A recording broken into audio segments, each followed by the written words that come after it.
Hello everyone. So we are starting with another topic that is known as minimum variance portfolio. Again, it's a part of portfolio management only. And this topic generally comes in investment management and fundamentals of investment. This topic is quite important. Reason being is some specific questions are asked from this particular topic. So we need to learn what this topic exactly about. So till now we have discussed about portfolio return and portfolio risk.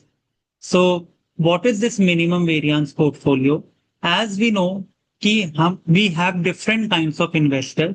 Ones are those who are risk lovers जिसको हम risk seeker भी बोलते हैं. Other ones are risk neutral.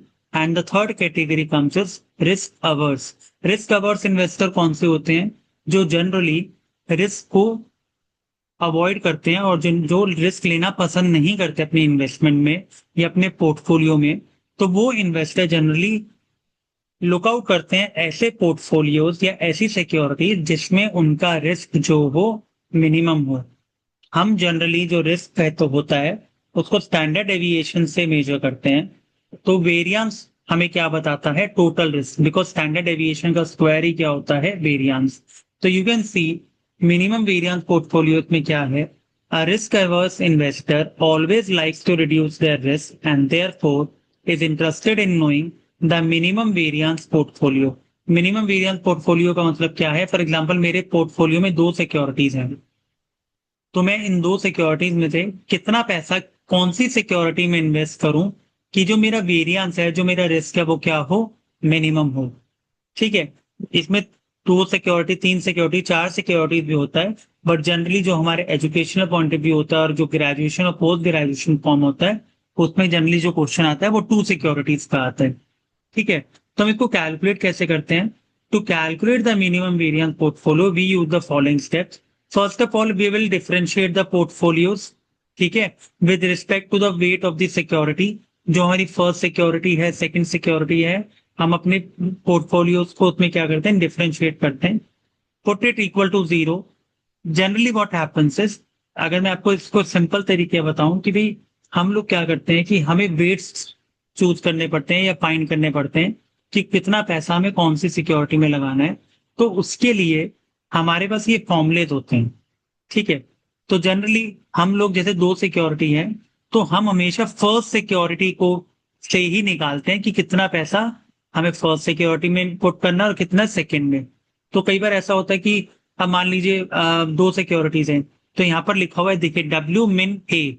What does this mean? W means weights minimum कितना investment करना है security A में. तो let's say we have two securities A and B. ठीक है. तो हम क्या करते हैं? हम वेट निकाल रहे हैं कि हम मिनिमम कितना ए में इन्वेस्ट करें, कितना बी में इन्वेस्ट करें, कि जिससे हमारा जो रिस्क है वो क्या आए? मिनिमम आए. मैं आपको इसके भी दो क्वेश्चन भी करवाऊंगा जो एग्जाम पॉइंट ऑफ व्यू से आपको कॉन्सेप्ट को बिल्कुल अच्छे से क्लियर कर देंगे. अभी हम डिस्कस कर रहे हैं फॉर्मूला. ठीक है. तो देखिए वेट मिनिमम ए, यहाँ पर देखिए क्या है? Variance of P. मैंने बोला दो सिक्योरिटीज हैं, तो वेरिएंस ऑफ बी, वेरिएंस क्या हो गया? स्टैंडर्ड डेविएशन का square minus covariance of A B upon variance of A plus variance of B minus two covariance A B. तो आप समझ जाइए कि अब ए का निकाल रहे हैं तो ऊपर बी का आएगा ये वेरिएंस और नीचे तो सेम ही रहेगा. अब कभी आप ये मत करना कि हम लोग यहाँ पर बी का निकाल लेते हैं, ए का उससे मिल जाएगा. जनरली जो इसने एजम्पशन दी हुई है कि हम इसको फर्स्ट सिक्योरिटी से ही निकालते हैं, और इसने इसका दूसरा फॉर्मूला भी क्या बोला हुआ है? W minimum A, that is weight how much minimum we have to invest in A. Same formula, बस ये कोवेरिएंस ए बी की जगह इसने लिख दिया this stands for R correlation into standard deviation A of A into standard deviation of B. As we have discussed many times कि covariance का एक फॉर्मूला होता है, covariance is equal to R is into standard deviation of A into standard deviation of B. तो इसने covariance की जगह बस वो फॉर्मूला लिख दिया, that is this formula R A standard deviation of A and standard deviation of B. अभी मैं जो दो क्वेश्चन आपको करवा रहा हूँ उसमें भी मैं इसका यूज करूंगा. एक क्वेश्चन में हमें वेरिएंस गिवन होगा और एक क्वेश्चन में हमें कोरिलेशन गिवन होगा, तो हम उससे इसकी वैल्यू निकालेंगे. तो now I hope the formula is clear to you and meaning of the minimum variance portfolio is clear to you, जिसमें हम रिस्क अवर्स इन्वेस्टर के लिए ऐसा पोर्टफोलियो ढूंढते हैं जिसमें उसका रिस्क क्या हो, मिनिमम। तो हम कैसे करेंगे? By finding out the weight of the first security. And generally हमें पता है कि टोटल इन्वेस्टमेंट जो हमारी होती है सारे पोर्टफोलियो में, टोटल वेट्स को हम 1 मानते हैं। 1 मतलब 100% एक तरह से, ठीक है। तो अगर मान लीजिए अगर मेरा WA का आंसर आया 0.40, इसका मतलब मैं सिक्योरिटी ए के अंदर 40% इन्वेस्ट करूंगा, तो सिक्योरिटी बी के अंदर कितना करूंगा? 60%, बिकॉज वी हैव 2 सिक्योरिटीज और टोटल क्या होता है 1। तो 1 में से 0.40 गया, तो इसका मतलब क्या होगा? WB हमारा कितना आएगा? 0.60। तो now let us start with the question. So now let us start with the question on minimum variance portfolio, जो अभी हमने डिस्कस किया था कि थ्योरी पार्ट में कि हम मिनिमम वेरिएंस पोर्टफोलियो कैसे निकालेंगे, और जो मैंने फॉर्मूला आपको बताया था उसी के बेसिस पर मैं अभी आपको 2 क्वेश्चन करवा रहा हूँ, कि जिसमें एक तो मिनिमम वेरिएंस पोर्टफोलियो के हिसाब से हम वेट्स निकालते हैं, ठीक है, और कि हमें कितना इन्वेस्टमेंट कौन से सिक्योरिटी में करना है। ये एक क्वेश्चन इसमें मैं करवाऊंगा जिसमें हम एक्सपेक्टेड रिटर्न भी निकालेंगे, और दूसरे क्वेश्चन में मैं आपको पोर्टफोलियो रिस्क भी निकलवाऊंगा। सो मिनिमम वेरिएंस पोर्टफोलियो का जैसे मतलब हमने देखा कि हमें कौन सी सिक्योरिटी में कितना इन्वेस्टमेंट करना है कि जो हमारा रिस्क हो वो मिनिमम हो। तो सी क्वेश्चन मैंने यहाँ लिखा हुआ है, the following information is provided for 2 stocks F and G, find out the minimum variance portfolio, calculate expected return of this portfolio. Also हमारे पास 2 स्टॉक हैं F and G, expected return F का दिया हुआ है 10%, G का दिया हुआ है 25%, स्टैंडर्ड डेविएशन 20% एंड 35%। कई बार क्वेश्चन में यहाँ वेरिएंस गिवन होता है, तो वेरिएंस का आपको पता है स्टैंडर्ड डेविएशन का स्क्वायर होता है। कोफिशिएंट ऑफ कोरिलेशन हमें गिवन है यहाँ पे -0.30। जैसे अभी हमने फॉर्मूला डिस्कस किया, वहाँ कोवेरिएंस हमें यूज करना था, बट कोई बात नहीं, कोरिलेशन गिवन है तो उससे भी कोवेरिएंस की वैल्यू हम निकाल लेंगे। सो मिनिमम वेरिएंस के लिए हमें वेट्स का फॉर्मूला यूज करना पड़ेगा। जब भी हमने कहा कि हम मिनिमम वेरिएंस पोर्टफोलियो यूज करेंगे तो हम लेट से WF का वेट निकाल लेते हैं, क्योंकि आप चाहे इसमें चाहे WG का निकाल लीजिए, प्रेफर यही करना जो पहली सिक्योरिटी है उसका वेट निकालो, उसके बेसिस पर हम उसको कैलकुलेट कर लेंगे। तो इसका फॉर्मूला जो भी हमने स्टडी किया, हमने वेट ऑफ F निकाला, तो यहाँ पर आएगा वेरिएंस ऑफ सिक्योरिटी B यहाँ पर हमारी सिक्योरिटी क्या है G, माइनस कोवेरिएंस हम यहाँ लिखते हैं। अब आपको मैंने पहले भी वीडियोस में बताया हुआ है, कोवेरिएंस का जो फॉर्मूला होता है F and G का, वो हम R से भी निकाल सकते हैं, और वो फॉर्मूला क्या बन जाता है? Correlation that is R, standard deviation of F and standard deviation of G। तो यहाँ पर हम वैसे कोवेरिएंस लिखते हैं, हम कोवेरिएंस की जगह मैं डायरेक्टली क्या लिख रहा हूँ? R, standard deviation of F and standard deviation of G।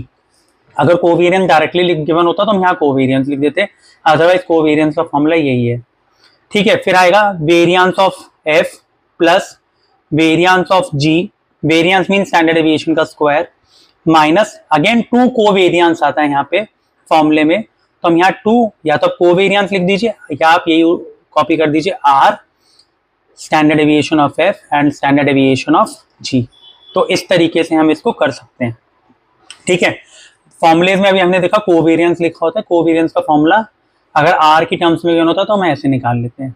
अब हम डायरेक्टली इसमें वैल्यूज पुट करेंगे और कुछ नहीं करना हमें, मैं यहाँ लिख देता हूँ WF इज इक्वल टू, अब यहाँ देखिए वेरिएंस ऑफ G कितना गिवन है 35, तो हम इसको एज इट इज 35 ही लिखेंगे, 35, ठीक है। अब ये स्टैंडर्ड डेविएशन था तो वेरिएंस मतलब मैंने इसको स्क्वायर कर दिया, minus R, that is R हमें नेगेटिव गिवन है तो हम यहाँ ब्रैकेट में भी लिखेंगे -0.30 into standard deviation of F that is 20, standard deviation of G that is 35 upon variance of F, तो वेरिएंस ऑफ F कितना हो गया 20 square plus 35 square variance of G, फिर अगेन -2, ये पूरी वैल्यू सेम आ जाएगी R, F एंड G वाली, तो -0.30 हम अंदर लिखेंगे अलग से, 20 and 35 will do like this. अब कैलकुलेशन है नॉर्मल, तो जब आप इस पूरे को कैलकुलेट करेंगे 35 का स्क्वायर, अब ये तीनों वैल्यूज आप मल्टीप्लाई करेंगे और माइनस इंटू माइनस प्लस हो जाएगा, ठीक है, तो आप इसको सॉल्व करेंगे तो मैं आपको डायरेक्टली वैल्यू बता देता हूँ, आप इसको कैलकुलेट करके देख सकते हैं। तो आपको WF की जो वैल्यू मिलेगी वो मिलेगी 0.70। ये आप कैलकुलेटर पे सॉल्व कर सकते हैं। ठीक है, 20 का स्क्वायर प्लस 35 का स्क्वायर जो आएगा दोनों को ऐड कर दीजिए, -2 इंटू फिर ये सारी वैल्यू जो आपने ऊपर की है उसको इंटू 2 करके यहाँ कर देना। बस ये याद रखना R हमें माइनस में गिवन है, तो ये तो सारा मल्टीप्लाई हो जाएगा, लेकिन जब माइनस इंटू माइनस मल्टीप्लाई होगा तो बाहर प्लस आ जाएगा। ठीक है, तो अब आप देखिए वेट्स टोटल 100% होते हैं या 1 होता है टोटल ऑफ वेट। अगर हमारा WF 0.7 आया है तो देयरफॉर WG कितना आएगा हमारा 1 माइनस 0.70। अगर आप 100% इन्वेस्टमेंट करते हो इसका मतलब वो टोटल प्रोबेबिलिटी या वेट जो उसका होता है वो 1 होता है। आप 0.70 इन्वेस्टमेंट आपने F में कर दी, तो G में आप कितना इन्वेस्ट करोगे 1 माइनस 0.70, तो इसका मतलब आप G में कितना इन्वेस्टमेंट करोगे 0.30। तो ये वेटेज ऑफ G कितना आ गया 30। तो अब हम लिखेंगे कैसे, इसको रिप्रेजेंट कैसे करेंगे, hence minimum variance portfolio is one which has 70% of stock और इन्वेस्टमेंट भी आप कह सकते हो इन F, sorry 70% of stock F, ठीक है, एंड 30% ऑफ स्टॉक G। या आप अपनी लैंग्वेज में भी लिख सकते हो कि 70% investment in stock F and 30% investment in stock G। ये हमारा फर्स्ट पार्ट कंप्लीट हो गया। अब सेकंड वो हमें बोल रहा है एक्सपेक्टेड रिटर्न, या तो आप R बार लिख लीजिए या ये पोर्टफोलियो है तो मैंने E stand for expected return of portfolio.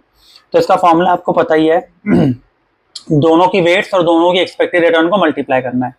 तो मैं इसको ऐसे लिख सकता हूँ WG, ठीक है, WG और I will directly right into RG है मीन्स एक्सपेक्टेड रिटर्न। बुक्स में कई बार ये ऐसे भी लिखा होगा ERG कि G का इतना है, तो मैंने डायरेक्टली लिख दिया।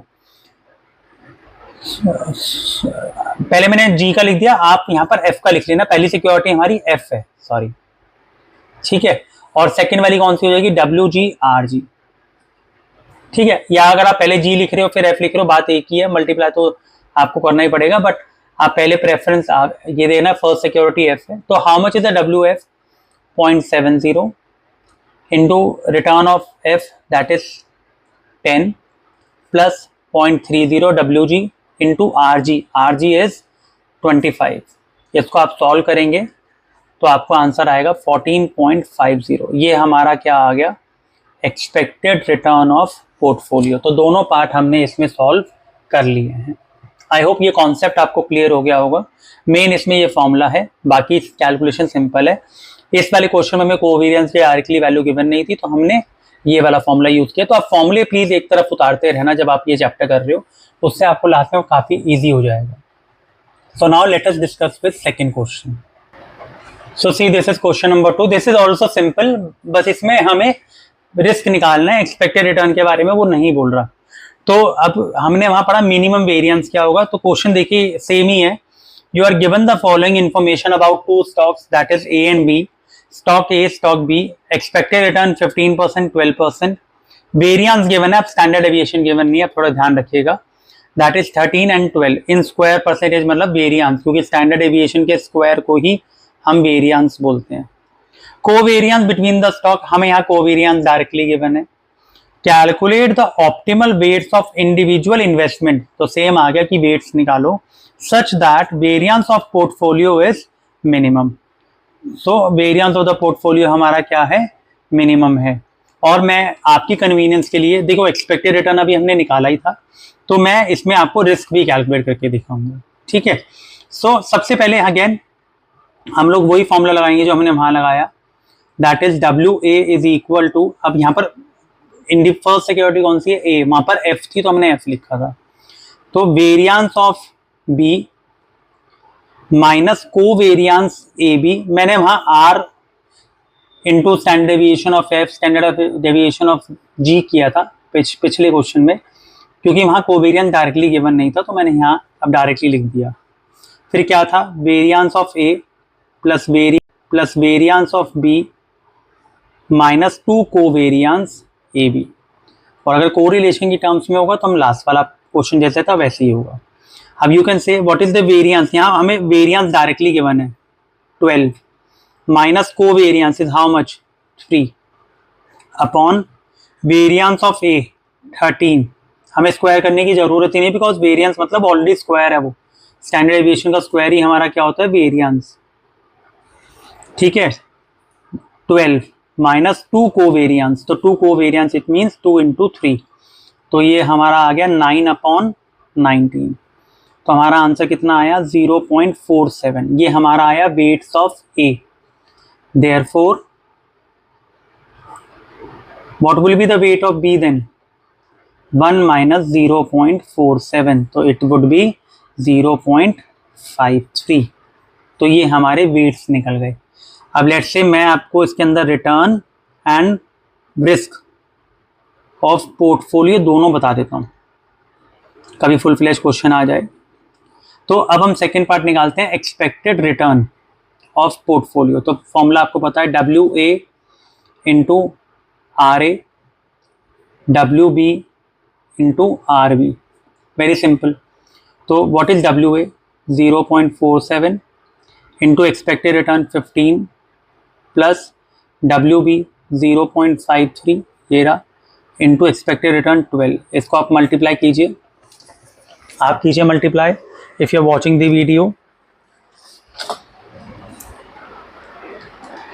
तो 0.47 इंटू 15 आप करेंगे तो आपको मिलेगा 7.05 प्लस 0.53 इंटू 12 आप करेंगे तो आपको मिलेगा 6.36। तो आप इन दोनों को ऐड कर देंगे तो आपको एक्सपेक्टेड रिटर्न आ जाएगा, दैट इज 7.05 प्लस 6.36। तो देखिए आंसर कितना आ रहा है आपका, दिस इज 13.41%। ये हमने लास्ट वाले क्वेश्चन में भी सॉल्व किया था। अब हम वेरिएंस ऑफ पोर्टफोलियो निकालेंगे। तो वेरिएंस ऑफ पोर्टफोलियो का फॉर्मूला आपको पता ही है, that is you have to write it down, variance of the portfolio WA square plus variance of A square, ठीक है, WA square into variance of A square plus WB square variance of B square. ये हमारा सारा ऐसे ही होता है, ठीक है। फिर फॉर्मूला इसके अंदर और क्या होता है, ये करने के बाद प्लस 2WA WB, आगे आप चेक करेंगे ना यहाँ होता है R standard deviation of A standard deviation of B। अब लेकिन ये हमारा नेचुरल फॉर्मूला होता है, बट हमें यहाँ पर कोरिलेशन गिवन ही नहीं है कहीं पे, there is no correlation given to us. तो लेकिन हमें, मैंने अभी आपको बताया कोवेरियंस हमें गिवन है, तो और कोवेरियंस का मैंने आपको फॉर्मूला के पहले क्या बताया था, R standard deviation of A standard deviation of B। तो इसका मतलब मैं इसको किससे रिप्लेस कर सकता हूँ, कोवेरियंस से। तो आपको ये अंडरस्टैंडिंग होनी चाहिए कि हम कौन सा फॉर्मूला कहाँ यूज कर रहे हैं, ठीक है। So now we will simply put the values, nothing more in this. तो वेट इज 0.47 स्क्वायर इंटू, आप कैलकुलेटर पे सॉल्व करना, मैं आपको वैल्यूज पुट करके दिखा रहा हूँ। अब यहाँ देखिए, यहाँ पर लिखा हुआ है वेरिएंस ऑफ A, तो डायरेक्टली हमें गिवन है 13, तो will write 13, there is no need to square, क्योंकि बुक्स में अगर आप चेक करोगे ना, पहले वेरिएंस से निकाला A का कितना गिवन है 13, तो इट मीन्स ये ऐसे गिवन है। बुक्स में कई बार उसने क्या किया, पहले उसको स्क्वायर रूट निकाल के दिखा दिया आपको, वो आएगा 3.6, फिर उसका स्क्वायर करके दिखा रहे हैं, मेरे को लगता है वो इलॉजिकल है। अगर आपको इंडिविजुअल वैल्यू यहाँ चाहिए होती तो आप उसका स्क्वायर रूट करते, क्योंकि R into standard deviation of A standard deviation of B, तो हमें स्टैंडर्ड डेविएशन की वैल्यू गिवन होनी मतलब चाहिए थी। लेकिन जब हमें यहाँ पे डायरेक्टली वेरिएंस पूछ रहा है तो मैं उसको स्क्वायर क्यों करूं, ठीक है।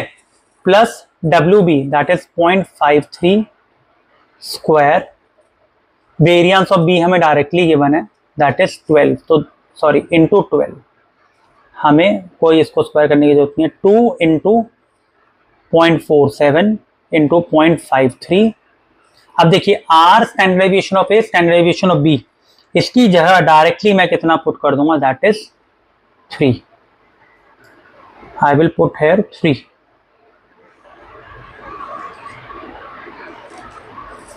तो you can check it out. ठीक है, तो चलिए मैं आपको इसकी कैलकुलेशन भी आपको बता देता हूँ, सो दैट समटाइम कैलकुलेशंस में भी हम गलती कर देता हूँ. I use a calculator just to show you the calculation. So now you can see that अब हमें कौन कौन सी वैल्यूज गिवन है, विल सिंपली राइट है. 0.47 का आप स्क्वायर करेंगे तो मैंने आपको पहले बताया 0.47 इंटू इक्वल टू, या आप 0.47 इंटू 0.47 करोगे तो तब भी यही आएगा. वरना हम क्या कर सकते हैं, शॉर्टकट क्या है, 0.47 इंटू इक्वल टू, इसका मतलब वो ऑटोमेटिकली स्क्वायर हो गया.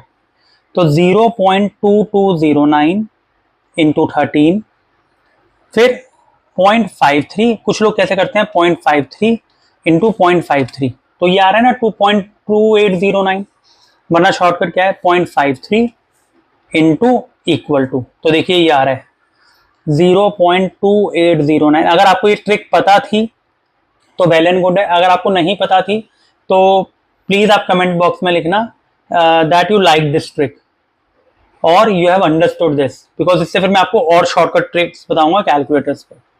और जब आप इस पूरे को मल्टीप्लाई करेंगे 2 इंटू 0.47 इंटू 0.53 इंटू 3, तो ये आपको मैं वैल्यू बता देता हूँ, ये आएगी 1.4946. ये नॉर्मल कैलकुलेशन थी, इसमें मुझे ऐसा लगता है कोई शॉर्टकट नहीं था.